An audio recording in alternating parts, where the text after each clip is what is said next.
What's the problem, Kakarot? Kakarot this, Kakarot that. Most people believe that this is a single phrase that perfectly sums up why Broly is the way he is. Nothing more than a dumb brute that craves mayhem and is obsessed with Goku. What if I told you that there's way more to his character than just that? What if I told you that Broly didn't just hate Goku because he was crying, but because Goku challenged Broly's very existence as a Saiyan? He basically tried up his whole manhood. It's more about what those cries represent. YouTube, what it do? It's your boy Nova World 1. And let's just get straight into it. We're going to talk about why Broly is one of the most misunderstood characters in general. At least the original Z Broly.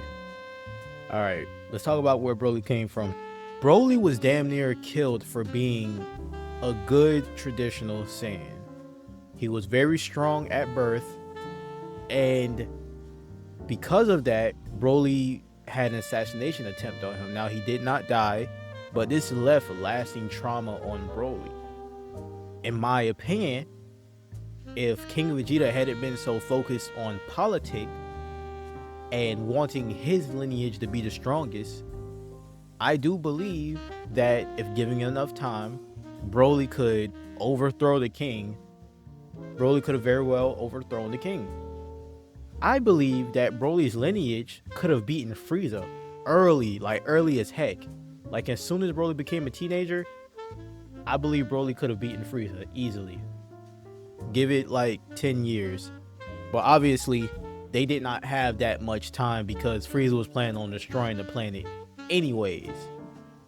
But in a perfect world, Broly could have beaten Frieza. This is how like massive Broly's power is. I'm gonna say this like right here in the beginning of the video. Broly cannot be beaten under conventional means. His power continues to grow and overflow. That is a literal, that's a literal statement. It's not just like something that sounds cool. It's true. It's factual. Now a lot of people see Broly, his flashbacks when he becomes a legendary Super Saiyan. They be like, dang, Broly was crying. Broly was mad because Goku was crying. Like what? Like how did that piss him off? It wasn't just about that. A Saiyan baby's cries is different from a human baby's cries. When a baby is born, crying is seen as a sign of life. If you have a baby that is born and they aren't crying, that's not a good sign.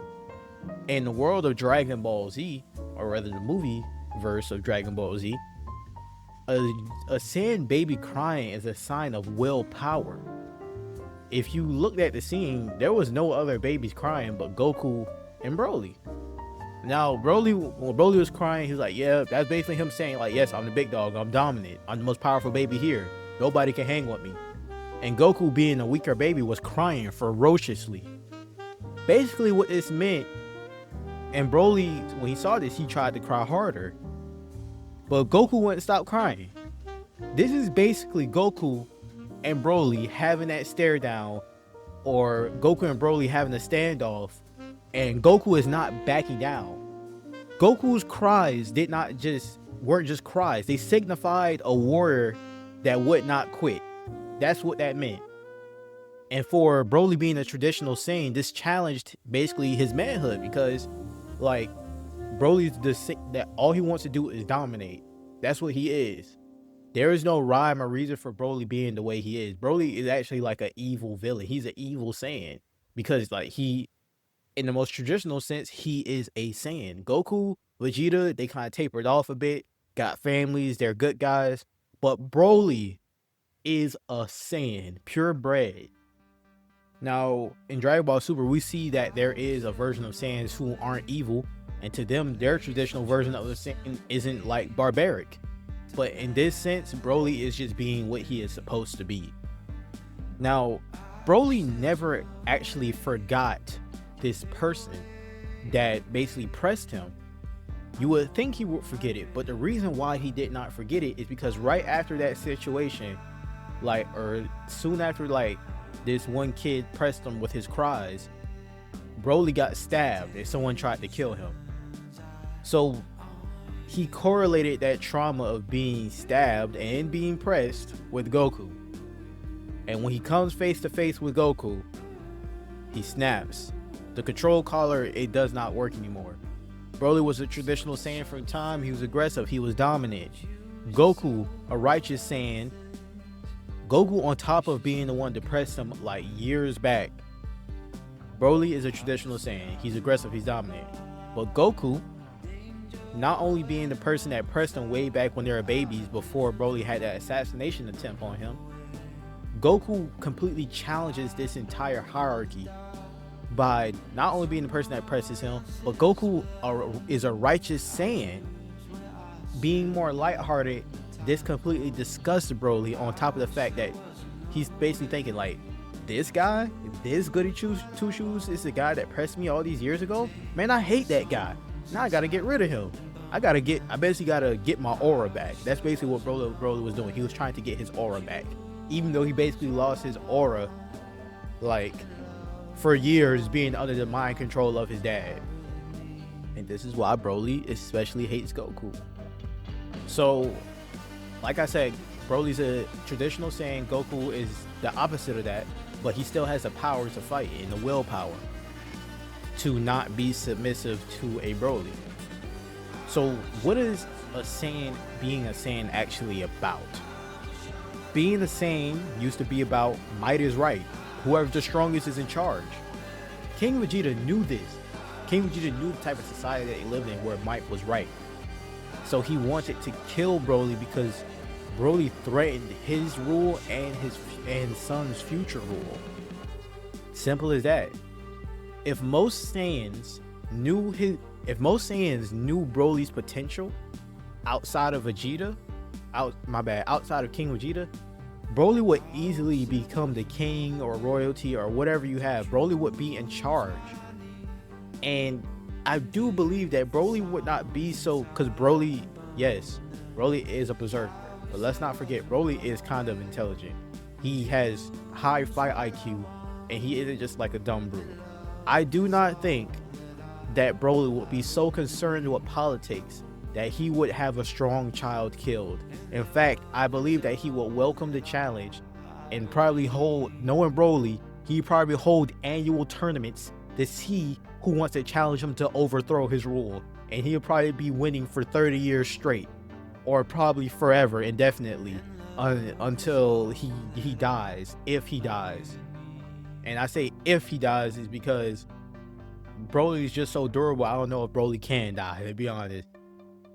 Broly would actually see these strong Saiyan children as assets or even challenges, but not the type of challenge that he would kill them over before they even get a chance to grow. King Vegeta, like, I hate to throw dirt on his name. Like, I'm saying it like he's a real person. I hate to throw dirt on his name, but King Vegeta was a real, like, I ain't gonna lie, that was a bitch move. I ain't gonna lie. Killing a child because he's strong. He could have helped y'all defeat Frieza. Like, to be honest, King Vegeta, like, if he really wanted his race to survive, he would have, like, ran his society a lot more different. Because, let's think about it. You have two types of Saiyans. Low-class warrior, elite warriors. Most Saiyans are low-class. They're sent to planets as babies to conquer them. And in fact, yes, Saiyans are strong. We see them because Saiyans are basically the main character of Dragon Ball. But what a lot of people don't know is not all these Saiyan babies survive. A lot of the times, these Saiyans, they go to these different planets and they end up dying to the locals. The locals end up actually killing them. Now, there are obviously some cases where the Saiyans are successful. They grow up and destroy all life on the planet and prepare to be sold. But in other cases, these babies actually die. A lot of Saiyans actually die in battle in general because this is just their life. And I do believe that they often do not have the time to grow. The only Saiyan warrior that I have seen actually train outside of battle is Vegeta. If we see Vegeta train one time before he actually met the Z Fighters, I doubt that he was training all the way into his adulthood. So think about it like this. Broly was a Saiyan who didn't need to train to get stronger. He just needed to fight. But all the other Saiyans, they didn't train. They were just at constant war. Think about it like future Gohan? Why is it that even in Gohan's weakened state after the Buu Saga, why is it that he is still leagues above future Gohan? One is because even though Gohan slacked off, even though like current timeline Gohan slacked off on his training, he still like had that training experience and knew different ways of getting stronger, so that in the next battle he wouldn't just get freaking bodied if he ran against someone stronger. Saiyans relied on their strength. That's all they had. So when they went to a different planet and they just so happened to not be strong enough to beat these guys with no prior training, they didn't train, they just died. Simple as that. But with like this future Gohan, he was kind of in the same situation. Yes, Gohan trained, but he didn't have like any real mentors. He was basically pretty much always battle damaged and always at war. So yeah, I'd say future Gohan pretty much lives the same type of life as a regular Saiyan in those times, going through battle after battle until they die, basically. Sorry for the yap session, but I say all that to say King Vegeta was not running his society in a way that encouraged growth or even allowed for it. That's why the Saiyans numbers will always stay like close to the thousands instead of reaching the millions. And we have no idea how many strong babies King Vegeta actually killed. And we also don't know how many weak babies King Vegeta killed. What if King Vegeta had a bunch of babies who started out weak, like Goku, and he just killed them because they weren't strong enough? And then when he had Prince Vegeta, Vegeta was actually kind of strong. He's like, okay, yeah, I'm gonna rock with him. But then Broly came along and he just killed him. So we don't know how many babies King Vegeta is actually like eliminating. That makes you think that, okay, the baby was born weak, but then they end up becoming strong, like Goku. Goku ended up becoming super strong in his adult life. If Saiyans were given a time and the numbers, let's say we allowed their numbers to grow to like, let's say 100,000 or maybe even 1,000,000, and every single Saiyan had a power level of like, let's say 200,000. Over time, I do believe that they would overpower Frieza. If you have a bunch, like just like with certain techniques, like if you have a certain technique like the destructive disc can transcend power levels, if that makes sense. Sometimes, well actually all the time, most powers in Dragon Ball are power amplifiers. If you have a power of 10,000 and you do an attack, usually that attack will be 2 to 10 times stronger. So if you have a power level of 10,000 and use an attack like destructive disc, the power of that destructive disc will probably be like 100,000 if you multiply it by 10. I made a video a while ago and I said that they really could have jumped Cell if they decided to. Goku, Gohan, and Trunks probably could have jumped Cell. If Krillin actually trained, I do believe his techniques alone would be able to make a huge impact in the fight against Cell. But that's just a like little side tangent. They could have jumped Frieza if they would actually have numbers, and 2 was given the time to train, 3 had a society that actually encouraged growth. Vegeta wanted like to prop up the Saiyans and this, that, and the third, but the fact is they had a very flawed society that would not allow for growth. So Broly was really an outlier. How was it that Broly got so strong so fast? He's a genetic anomaly. Like he said, he's a true freak. Broly actually has special powers. This is what I mean by Broly cannot be defeated under regular means. I do believe that Broly has a healing factor.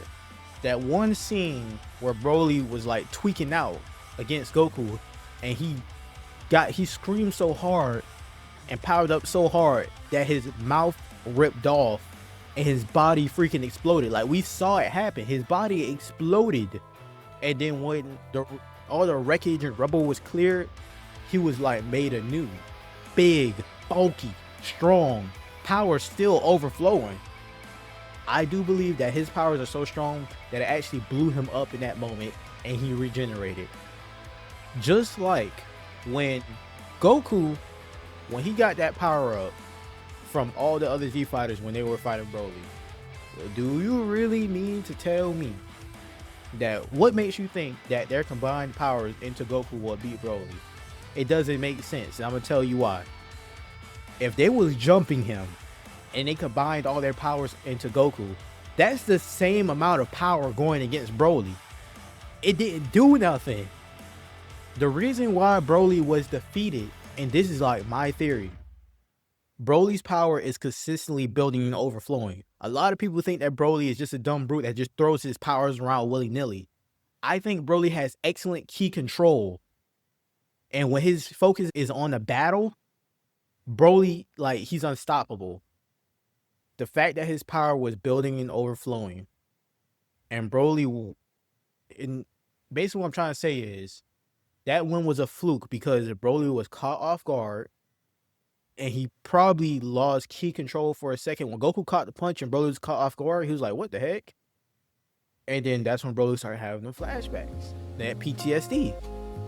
And his ki control was off by just a little bit, and Goku basically used that as an opportunity to basically pop the balloon because his power was building and overflowing. And at this point, even though it was building and overflowing, he didn't have any ki control.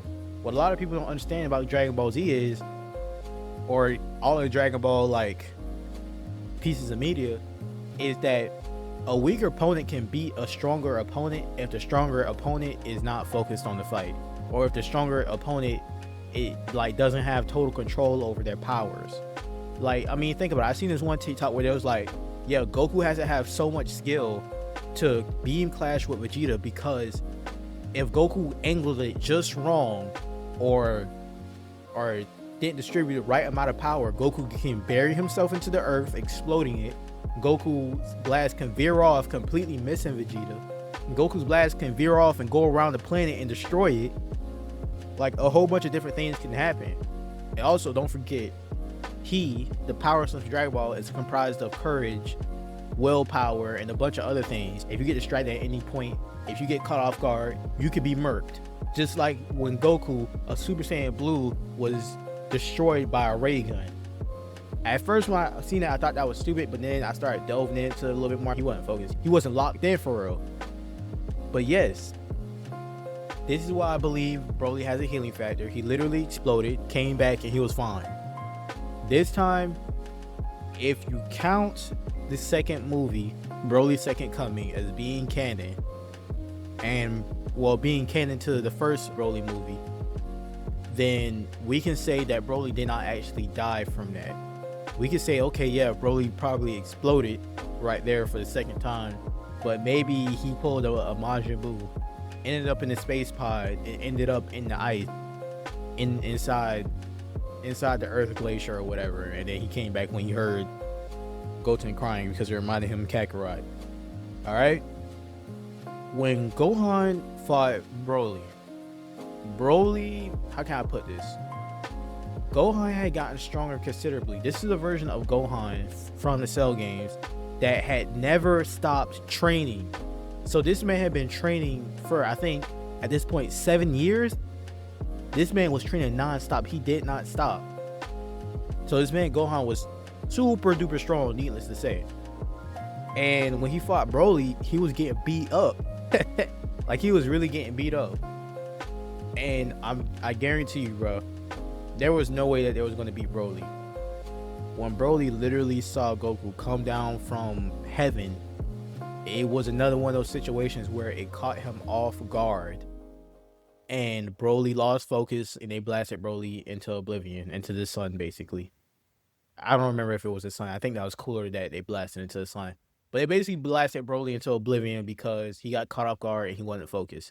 That has to be Broly's one weakness. Broly is a very exaggerated Saiyan in the sense that the power building overflowing thing. All Saiyans get stronger as they fight. All Saiyans get a Zenkai boost, or they can abuse Zenkai boost. But Broly is so exaggerated that he doesn't just get like regularly stronger. He gets exponentially stronger as the battle goes, like stupid strong. Like, he might get 2 times stronger in the battle, 3 times stronger in the battle. Not after the battle, not after it was over, not after he had time to rest. During the battle. Now, when Broly meets Goku in the legendary Super Saiyan movie, he remembers the aura and the willpower that Goku had when he was a baby during their stare down. Broly has been controlled and forced to go against his nature this whole time. When he finally snaps, and the one person who pressed him and got away with it is right in front of him. So he had to crash out. Broly, he could not let it slide again. And he was done being submissive to anyone, especially his dad. And then the battle happens. Broly seems unbeatable. But in the end, Broly was beaten by a technicality. And if you believe that Broly's second coming and Broly Legendary Super Saiyan are connected, then technically he survived. But hope you guys like this little rant. That's it. Catch you later.